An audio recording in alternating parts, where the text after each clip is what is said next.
حالا هم وقت مرور ویدیوهای شما و خبرهایی است که در رسانه‌های اجتماعی آمدند.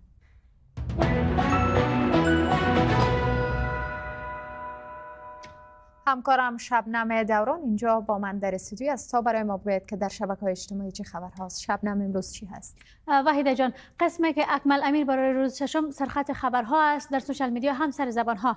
بفرمایید. بعد از گذشتن 6 روز جبهه آزادی افغانستان خبر مرگ اکمل امیر، فرمانده مشهور این جبهه را تایید کردند. کاربران رسانه‌های اجتماعی واکنش‌های گسترده به مرگ او داشته و ابراز تسلیت کردند. رسانه‌های مجازی را با هم مرور می‌کنیم. در نخست هم سمیر رسا، یکی از کاربران رسانه‌های اجتماعی، در توییتر نوشته: ما نه اشک میریزیم، نه روی میخراشیم و نه موی میکنیم، بلکه تفنگ غازی اکمل امیر را برداشته هم با دشمن روبرو مبارزه میکنیم و هم با معامله‌گرانی که در عقبمان قرار دارد. نصیر امانی اما نوشته: اکمل امیر نه یوازې د هر افغان زړه کې ځای لري، بلکې د افغانستان په تاریخ کې به د ده زړورتیا او نوم د تل لپاره یادیږي او راتلونکي نسلونه به د ده پر نامه فخر کوي. مدینه حیدری، کاربر دیگر، از شجاعت و شهامت اکمل امیر گفته و نوشته که فرمانده اکمل امیر برای آزادی جنگید، به خاطر عزت این سرزمین شهید شد و امید یک ملت بود. درس اتحاد را باید در مکتب خانه امیر آموخت.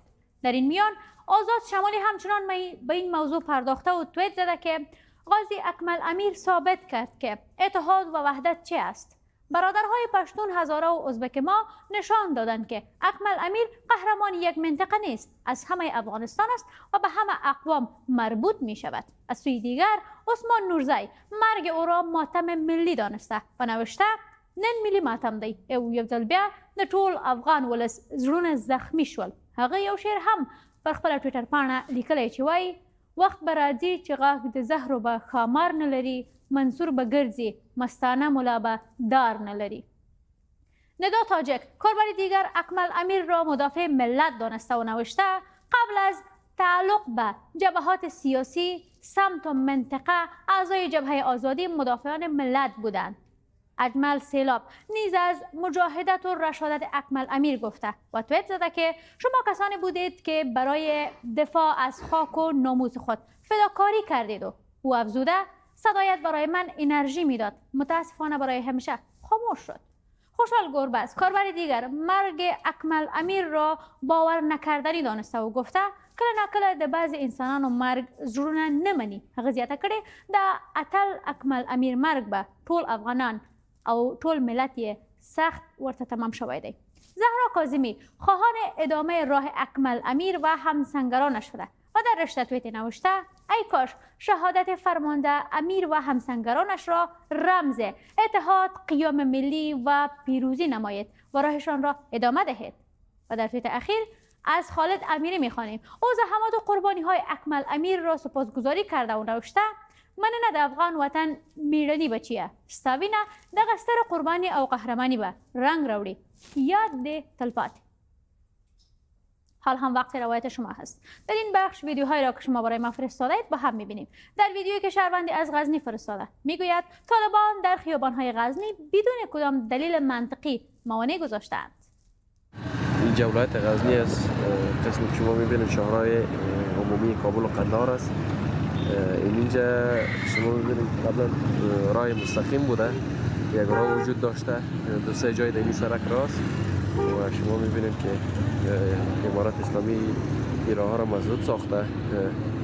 دو سه جای مابین گلدان ها را دیوال های استنادی چیندن و مردم واقعا خیلی با تکلیف است. همراهشان مجبور که نزدیک راه شرن و غزنی تا با 1.5 کیلومتر به طرف بالا بروی و از اونجا یک گلایی بزنی و دوباره به این آمده طرف شهر بری.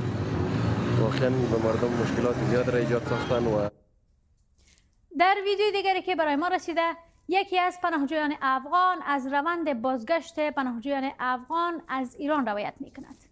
یا مشهد، شهر حسن آباد، محله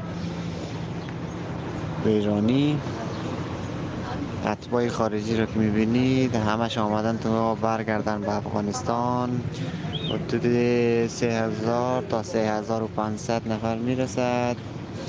من داخل رفتم با چشم خود دیدم، همشون از هر یکشون حدود 4500 تومان 4500 تومان میگرفتن تا برگردانن به افغانستان. بعضی هاشون هم همونجوری دستگیر کرده بودن که یه جای جدا واسه اونا گذاشته بودن که اونا را جدا همونجوری میفرستادن مستقیم مرز اسلام. اگر شما هم علاقمند هستید که اتفاقهای دور پیشتان را روایت کنید، پس از هر اتفاق که فکر میکنید دیگران هم باید در موردش بداند، با تلفن هایتان ویدیو بگیرید و با شماره تماس 0044 73 4000 6000 برای ما بفرستید. در ادامه هم خبرها را دنبال میکنیم با وحیده. بسیار تشکر شبنم.